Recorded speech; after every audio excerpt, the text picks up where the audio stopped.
Hello student, आज हम बात करेंगे वॉइस के बारे में। वॉइस वॉइस मीन्स होता है वाच्य, या तो इसको ध्वनि बोल सकते हैं या आवाज बोल सकते हैं। ठीक, वॉइस अगर इसकी परिभाषा की बात करें तो लिखेंगे परिभाषा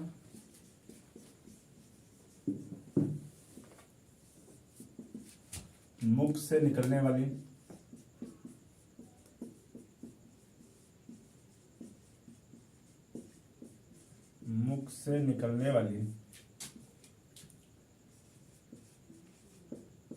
कंठ, स्वर,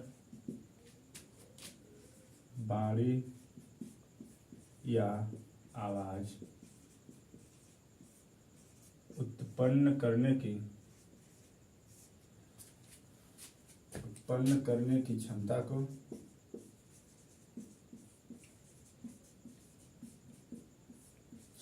को वॉइस कहते हैं।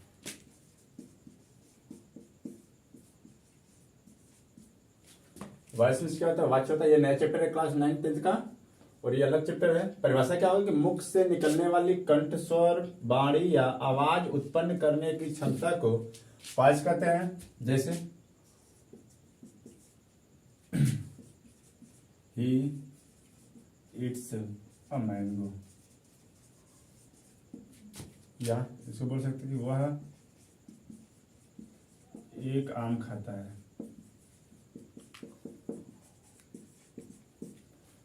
दूसरा, a mango is eaten by him, यानी एक आम उनके द्वारा खाया जाता है।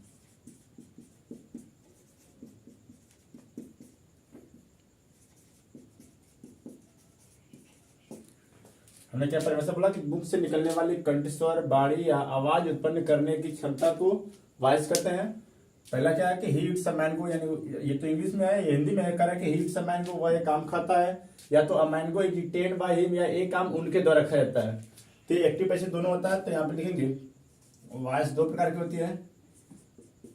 वॉइस दो प्रकार की होती है।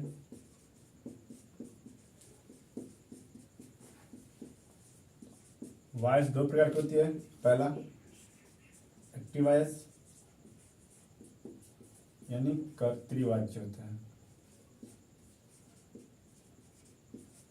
और दूसरा पैसिव वॉइस, यानी कर्मवाच्य। हमने क्या बोला? वॉइस क्या होगी? वॉइस दो प्रकार की होती है। पहला होता है एक्टिव वॉइस यानी कर्तृवाच्य, दूसरा पैसिव वॉइस यानी कर्मवाच्य। एक्टिव किसे कहेंगे? जिसमें कर्ता को प्रधानता दी जाए, और पैसिव वॉइस किसे कहेंगे? जिसमें कर्म को प्रधानता दी जाए। जैसे ऊपर वाले सेंटेंस में कह रहा है कि ही इट्स अ मैंगो, वह एक काम खाता है, तो मेन काम करने का यहाँ पे जो शुरू में लिखा है तो उसको कर्ता बोलते हैं। यानी यहीं पे उसी चीज को देखिए, सब्जेक्ट है, ये वर्ब है और ये ऑब्जेक्ट है। तो सबसे पहले क्या लिखेंगे? ऑब्जेक्ट लिखे हैं, फिर वर्ब लिखे हैं, फिर क्या लिखेंगे? बाय लगा के ऑब्जेक्ट लिखे हैं। तो सबसे पहले इसमें क्या लिखेंगे? ऑब्जेक्ट। तो जिसमें कर्ता को प्रधानता दी जाए उसे एक्टिव वॉइस, जिसमें कर्म को प्रधानता दी जाए उसे पैसिव। जैसे ही इट्स अ मैंगो, यानी वह एक काम खाता है, तो सबसे ज्यादा काम इसको दिया जा रहा है कि इसको प्रधानता दिया जा रहा है कि वह एक काम खाता है, तो वह काम कर रहा है। लेकिन यहाँ पे कह रहा है कि a mango is eaten by him, यानी एक काम उनके द्वारा, यानी ज्यादा प्रधानता इसको दी जा रही है। ठीक, तो वॉइस दो प्रकार की होती है। पहला होता है एक्टिव वॉइस, दूसरा होता है पैसिव वॉइस। तो ये वाला पहला सेंटेंस एक्टिव वॉइस होगा और दूसरा वाला सेंटेंस पैसिव वॉइस होगा। तो बात करेंगे एक्टिव वॉइस किसे कहते हैं। पहला सेंटेंस की हेडिंग की बात करें एक्टिव वॉइस,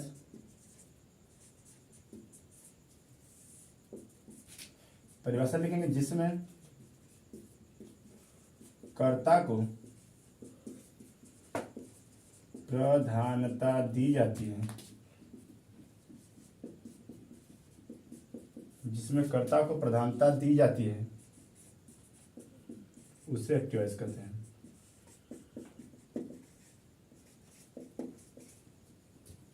एक्टिव वॉइस कहते हैं।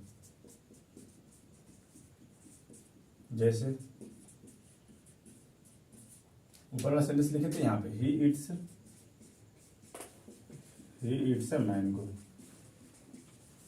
यानी वह यह काम खाता है जिसमें कर्ता को मेन मान रहे हैं हमने एक्टिव वॉइस क्या बोला कि जिसमें कर्ता है यानी सब्जेक्ट को प्रधानता दी जाए, सब्जेक्ट को मेन माना जाए, उसको बोलते हैं एक्टिव वॉइस। जैसे ही इट्स अ मैन गो, यानी वह एक काम खाता है तो इसमें मेन काम इसका यानी खाने का नहीं कर रहा है, तो ये हमारा पूरा पूरा सब्जेक्ट है। तो जब सब्जेक्ट की व्याख्या सीधा बोलेंगे कि एक्टिव वॉइस किससे, जिसमें कर्ता यानी सब्जेक्ट, सब्जेक्ट में होता है कर्ता, तो जिसमें कर्ता को प्रधानता दी जाती है उसे एक्टिव वॉइस कहते हैं। जैसे ही इट्स अ मैन गो, यानी वह एक काम खाता है, तो यहाँ पे ही जो है सब्जेक्ट काम कर रहा है, तो इसमें कर्ता को प्रधानता दी जाएगी तो एक्टिव वॉइस होगा। अब बात करते हैं पैसिव वॉइस किसे कहते हैं।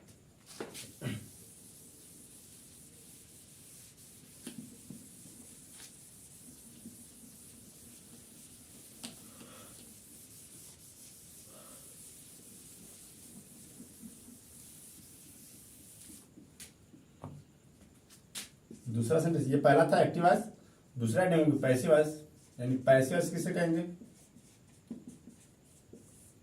मीन्स होता है कर्मवाच्य, लिखेंगे परिभाषा, जिसमें कर्म को प्रधानता दी जाए, जिसमें कर्म को प्रधानता दी जाती है,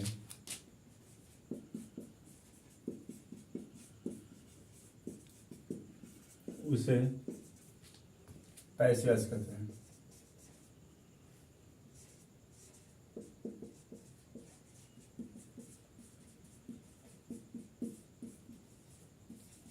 जैसे हमने परिभाषा क्या बोला कि जिसमें कर्म को प्रधानता दी जाती है उसे पैसिव वॉइस कहेंगे। एक्टिव वॉइस में क्या बोला कि जिसमें यहाँ पे कि जिसमें कर्ता को प्रधानता, जिसमें कर्ता में रहेगा इसमें कर्म रहेगा। जैसे इसी सेंटेंस को अगर लिखना चाहिए एग्जांपल में, जैसे यहाँ पे अगर ही इट्स अ मैन गो, इसको एक्टिव से पैसिव बनाना होगा तो बनेगा अ मैन गो इज इटेन। ये टेंस के अनुसार बदल जाता है, रूल में चलेंगे तो पता है कि यहाँ पे इज क्यों हुआ, ये प्रेजेंट है लेकिन यहाँ पे इज में होगा कंटिन्यूस की, तो बाद में बताएंगे। कह कि a mango is eaten by he का हिम होता है, यानी ये हो गया पैसिव वॉइस, जिसमें कर्म को प्रधानता दी जाए उसे पैसिव वॉइस कहेंगे। तो यहाँ पे इसमें सेंटेंस में कहा कि ये सब्जेक्ट था, ये वर्ब था, ये ऑब्जेक्ट था, तो इसमें पैसिव वॉइस में सबसे पहले ऑब्जेक्ट को ही लिख लेते हैं। तो इसमें मेन इसी को माना जाता है, यानी अ मैन को इज इटेन बाय हिम, यानी ए काम उनके द्वारा खाया जाता है या तो उनके द्वारा ए काम खाया जाता है। ठीक, तो ये हो गया पैसिव वॉइस, ये हो गया एक्टिव वॉइस। वॉइस किससे कहेंगे, मुख से निकलने वाली हुआ ध्वनि, जिसको या तो सीधा बोल सकते कि मुख से निकलने वाली ध्वनि या कंठ स्वर बारी आवाज ध्वनि उत्पन्न करने की क्षमता को वॉइस कहेंगे। वॉइस दो होता है, पहला होता है एक्टिव वॉइस, दूसरा passive voice. Active voice means कर्तृवाच्य और पैसिव मीन्स होता है कर्मवाच्य। तो एक्टिव वॉइस किसे कहेंगे, जिसमें कर्ता को प्रधानता दी जाती है उसे एक्टिव वॉइस कहते हैं। पैसिव वॉइस किसे कहेंगे, जिसमें कर्म को प्रधानता दी जाती है उसे पैसिव वॉइस कहेंगे। जैसे ही इट्स अ मैन गो में ही मेन काम कर रहा है और अ mango is eaten by him में अ मैन गो मेन काम कर रहा है, जिसमें कर्ता मेन रहा है उसको एक्टिव वॉइस, जिसमें कर्म रहा है उसको पैसिव वॉइस कहेंगे। ठीक, तो बात करते हैं इसके रूल की। ये तो टाइप हो गया।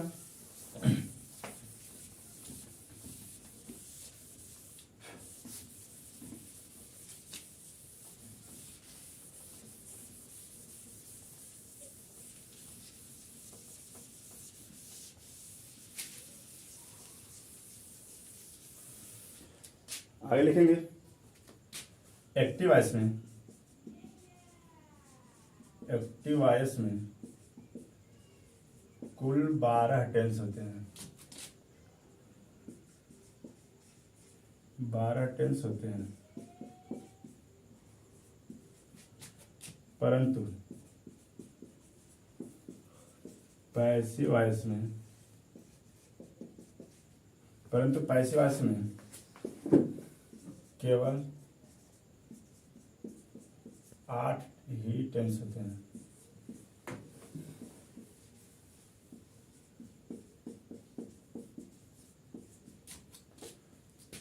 8 ही टेंस होते हैं, क्योंकि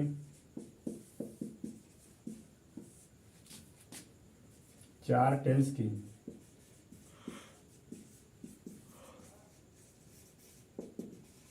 पैसिव वॉइस नहीं बनती है।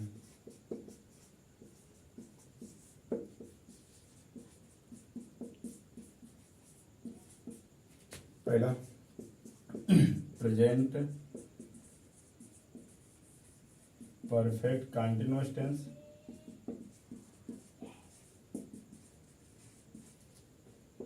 दूसरा पास्ट परफेक्ट कंटीन्यूअस टेंस,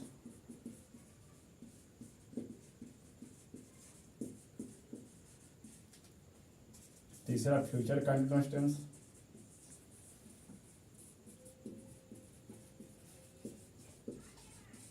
और चौथा future perfect continuous tense.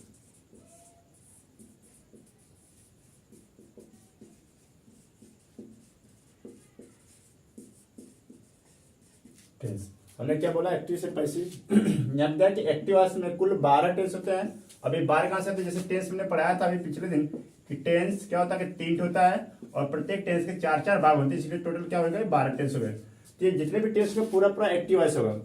Active voice में 12 टेंस होते हैं, परंतु पैसिव वॉइस में केवल 8 ही टेंस होते हैं, क्योंकि 4 टेंस की पैसिव वॉइस नहीं बनती है। कौन कौन नहीं बनेगा, पहला प्रेजेंट परफेक्ट कंटिन्यूअस टेंस, इसमें क्या होता है साइक हैज बीन होता है। अगर पहले से हैज बीन है तो नो चेंज, यानी हैज बीन का नहीं बनता है।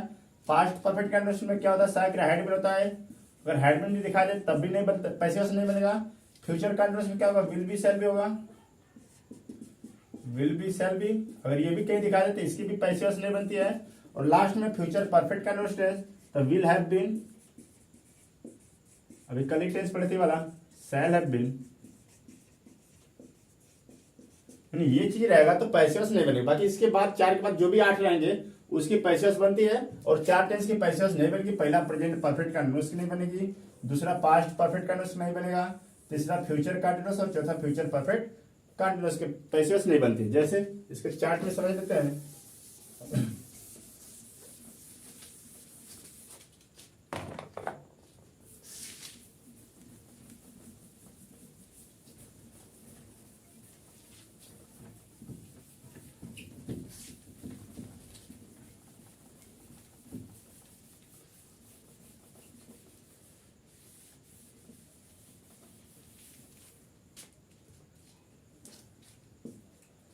यहाँ पे बनाएंगे उसका चार्ट एक्टिव से पैसिव का।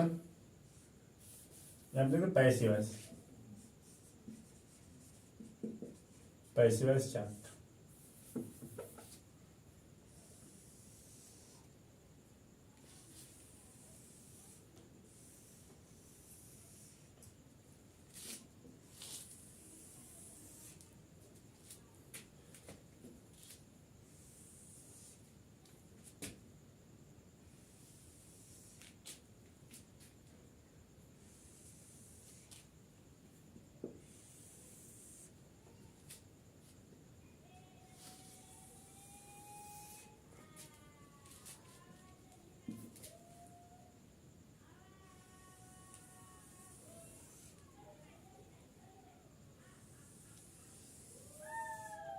योग्य चार्ट सबसे पहले क्या होता है, टेंस होता है।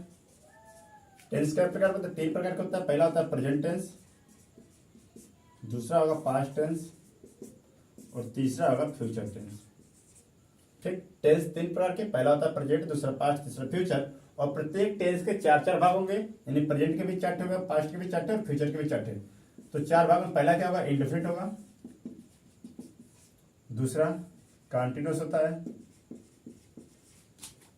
फिर तीसरा होता है परफेक्ट टेंस और चौथा होता है परफेक्ट कंटिन्यूअस, पीस यानी परफेक्ट कंटिन्यूअस। ठीक, प्रेजेंट इंडेफिनिट में क्या होगा, जब भी एक्टिव से पैसे बनाएंगे तो साइक में क्या होती है, इज आर एम हो जाता है।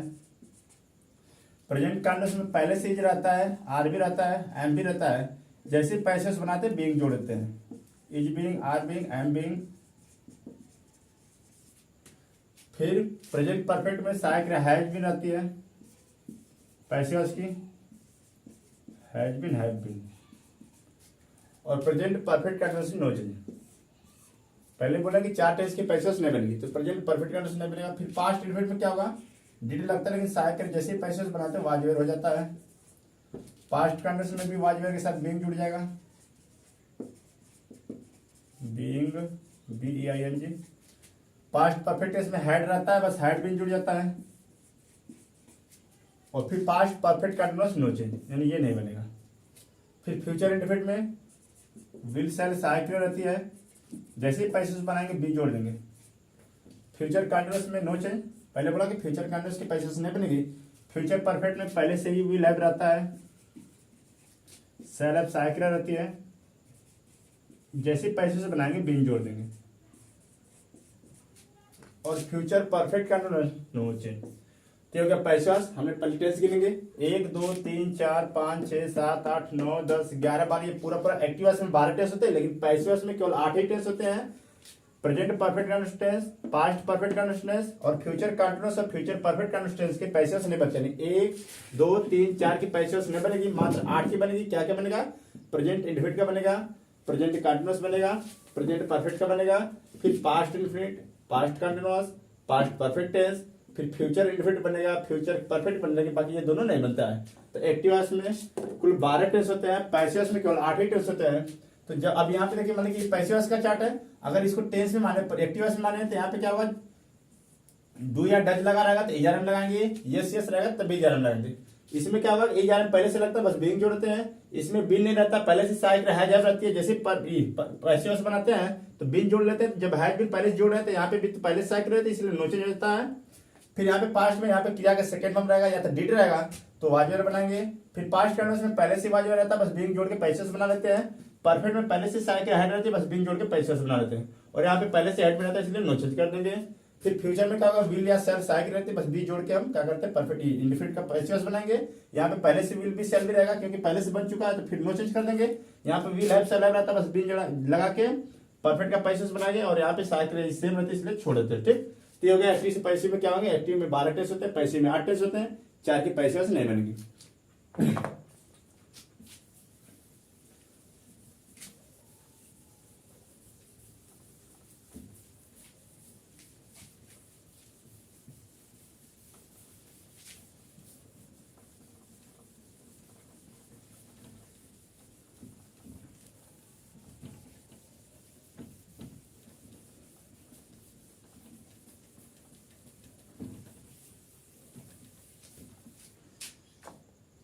तो आगे बात करते हैं इसके पैसे वॉइस में।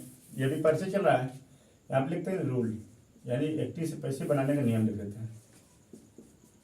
एक्टिव से पैसिव बनाने का नियम।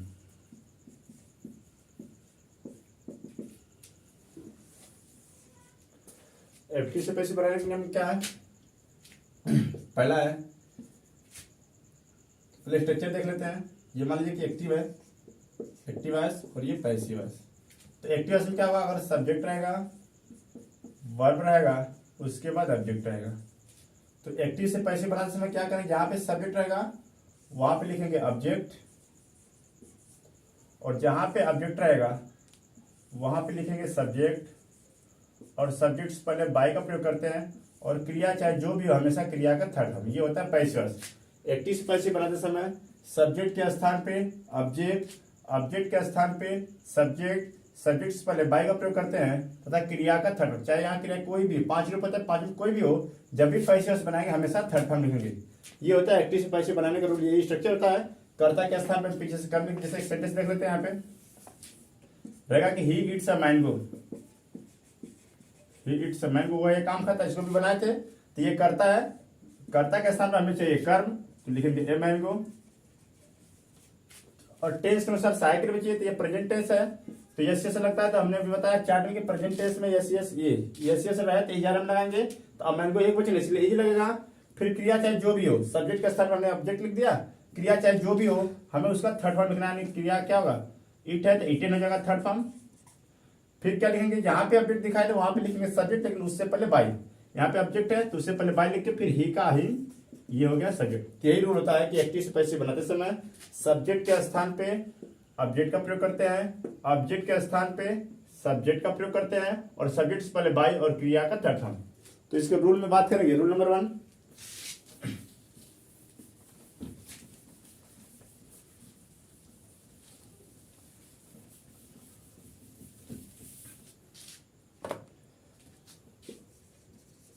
रूल नंबर 1, एक्टिव से पैसिव बनाते समय, एक्टिव से पैसिव बनाते समय सब्जेक्ट मीन्स होता है कर्ता, यानी सब्जेक्ट के स्थान पर, सब्जेक्ट के स्थान पर ऑब्जेक्ट तथा ऑब्जेक्ट के स्थान पर सब्जेक्ट तथा सब्जेक्ट से पहले बाय का प्रयोग करते हैं,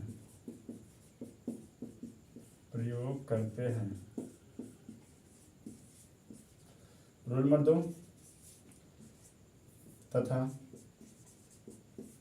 मुख्य क्रिया का थर्ड फॉर्म लिखते हैं।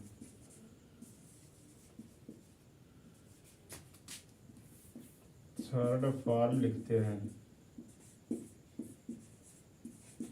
जैसे इसका स्ट्रक्चर बनाना चाहें दोनों रूल का, तो भी बताया है कि जहां पे सब्जेक्ट रहेगा ये वर्ब रहेगी और ये ऑब्जेक्ट रहेगा।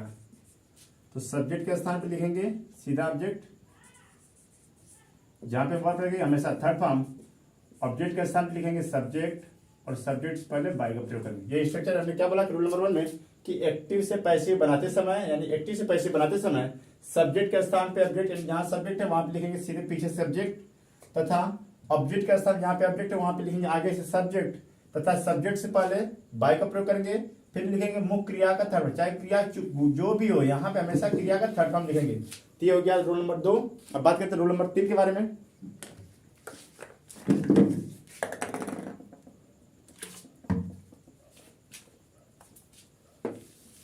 इनकी बात कर लेते हैं। दो रूल हो गया कि एक्टिव से पैसिव बनाते समय जहां पे भी सब्जेक्ट दिखाई दे वहां पे ऑब्जेक्ट, जहां पे ऑब्जेक्ट दिखाई दे वहां पे सब्जेक्ट, और जैसे सब्जेक्ट लिखेंगे सब्जेक्ट से पहले बाय का प्रयोग करेंगे। टेंस चाहे जो भी हो हमेशा क्रिया का थर्ड फॉर्म लिखेंगे।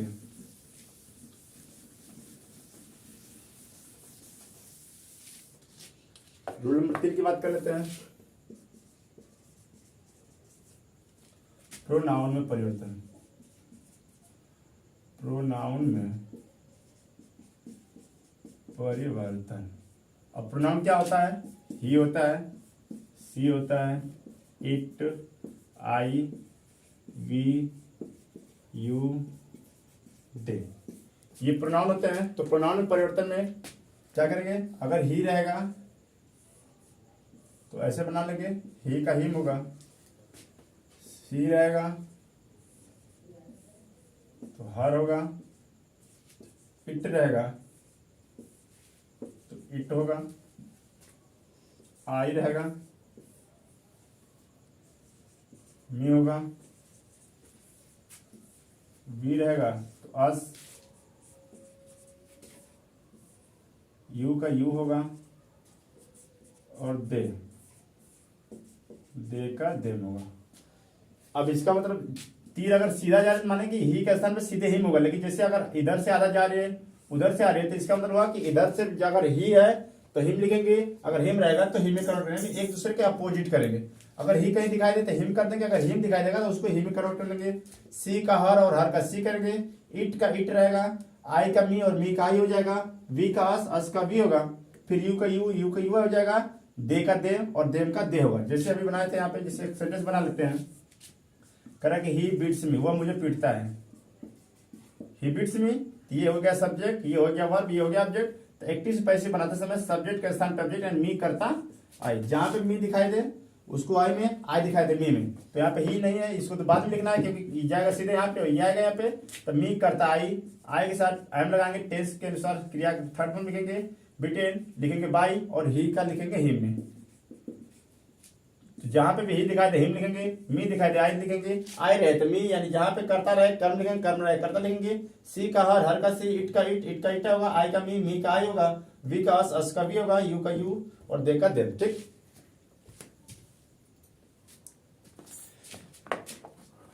ये हो गया rule number 3।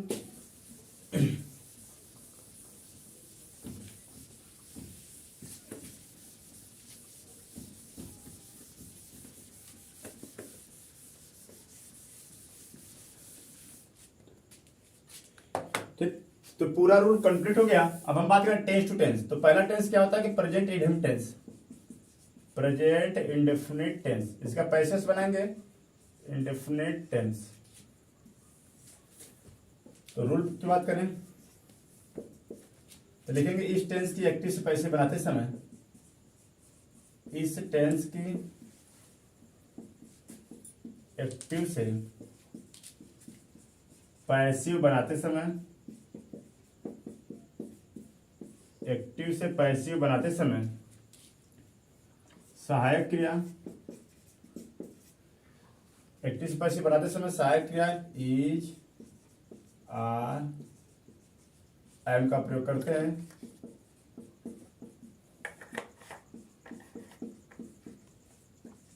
Is R M का प्रयोग करते हैं तथा मुख्य क्रिया का थर्ड फॉर्म लिखते हैं। अब वर्ब के फॉर्म भी याद रखने चाहिए, लिखते हैं। बाकी नियम तो पता है कि सब्जेक्ट के स्थान पे ऑब्जेक्ट, ऑब्जेक्ट के स्थान पे सब्जेक्ट, ठीक। तो ये रूल होगा कि इस टेंस के जब भी प्रेजेंट इंडेफिनिट टेंस रहेगा या डू डज रहे या यस यस लगा रहे, तो इस टेंस की एक्टिव से पैसिव बनाते समय सहायक क्रिया इज आर एम का प्रयोग करते हैं तथा मुख्य क्रिया का थर्ड फॉर्म, यानी गो है तो गॉन लिखेंगे, कम का कम लिखेंगे, ब्रिंग का ब्रॉट लिखेंगे, हमेशा थर्ड फॉर्म लिखेंगे चाहे कोई भी टेंस हो। स्ट्रक्चर की बात करें तो सबसे पहले लिखेंगे ऑब्जेक्ट, फिर लिखेंगे एच बी, एच बी का मतलब सीधा यहाँ पे लिखेंगे तो इज आर एम सहायक क्रिया होता है, फिर क्रिया का थर्ड फॉर्म लिखेंगे, फिर बाय लिखेंगे, फिर सब्जेक्ट लिखेंगे। ये हमारा स्ट्रक्चर और इसी स्ट्रक्चर पे पूरा प्रेजेंट इंडेफिनिट बनेगा, ठीक। जैसे पहला सेंटेंस है ही इट्स अ मैंगो, वो ये काम करता है, ये हो गया सब्जेक्ट, ये हो गया वर्ब, ये हो गया पूरा पूरा ऑब्जेक्ट। तो हमने क्या बोला शुरू में लिखा था कि रूल नंबर 1 में कि एक्टिव से पैसिव, ये हो गया एक्टिवस, एक्टिवस यानी ए भी एक्टिवस, अब इसका बनाएंगे पैसिवस यानी पी भी, ठीक। तो एक्टिव से पैसिव बनाते समय हमने बोला कि जहां पे भी सब्जेक्ट है वहां पे लिखेंगे ऑब्जेक्ट, जहां पे ऑब्जेक्ट है वहां पे लिखेंगे सब्जेक्ट, सब्जेक्ट से पहले बाय प्रयोग करेंगे, क्रिया का थर्ड फॉर्म। अगर ये भी नहीं समझ आए तो हम टेंस में लिखा के प्रेजेंट इंडेफिनिट टेंस में क्या करेंगे कि इस टेंस की एक्टिव से पैसिव बनाते समय सहायक क्रिया इज आर एम का प्रयोग करते हैं तथा मुख्य क्रिया का थर्ड फॉर्म लिखते हैं। अगर इससे भी नहीं समझ आए तो सीधा स्ट्रक्चर में क्या करेंगे, सबसे पहले ऑब्जेक्ट लिखेंगे, तो ये तो सब्जेक्ट है, ये वर्ब है, ये ऑब्जेक्ट है, तो सबसे पहले हमें ऑब्जेक्ट उठाना है, तो यहाँ से लिखेंगे ए मैंगो, यानी अ मैंगो हो गया ऑब्जेक्ट। अब ऑब्जेक्ट अनुसार इज आर एम, टेंस हमारा प्रेजेंट टेंस है तो इज आर एम में से कोई एक यानी कर्ता हमारा अगर सिंगुलर है तो इज लगाएंगे, अगर बहुवचन है तो आर, अगर यहाँ पे मी है तो मी कर्ता ही होगा तो आई के साथ टाइम लगाएंगे। तो यहाँ पे कर्ता हो गया ये अ मैंगो, तो अ मैंगो के साथ इज लगाएंगे तो अ मैंगो इज, फिर चाहिए क्रिया का थर्ड फॉर्म, तो क्रिया तो यहाँ पे है, ये 5वां रूप है तो इसका थर्ड फॉर्म इटेन होगा, तो अ मैंगो इज इटेन, बच गया ऑब्जेक्ट। उससे पहले हमें लिखना है बाई, और फिर सब्जेक्ट तो हमारा सब्जेक्ट हिम है, ही है तो ही का ऑब्जेक्ट क्या होगा, हिम होगा, फुल स्टॉप। अगर दूसरे सेंटेंस की बात करें ये भी, जैसे आई बीट यू, मैं तुम्हें पीटता हूं, ये हो गया एक्टिव, इसका बनाना होगा पैसिव, तो आई तो करता है, बीट वर्ब है, यू कर्म है, तो सबसे पहले यू का यू होगा पैसिव, उसमें सबसे पहले कर्म लिखेंगे, पीछे से बनाएंगे आगे, यू हो गया ऑब्जेक्ट हो गया। ऑब्जेक्ट के बाद हम सहायक इज आर एम में से कोई एक लेंगे, तो यू बहुवचन होता है तो इसके साथ आर लगेगी, फिर क्रिया का थर्ड फॉर्म बीट वन पीटना है तो बीट का बीटेन होगा, फिर बाय लगाएंगे और आगे का पीछे यानी आई का सीधे मी हो जाएगा।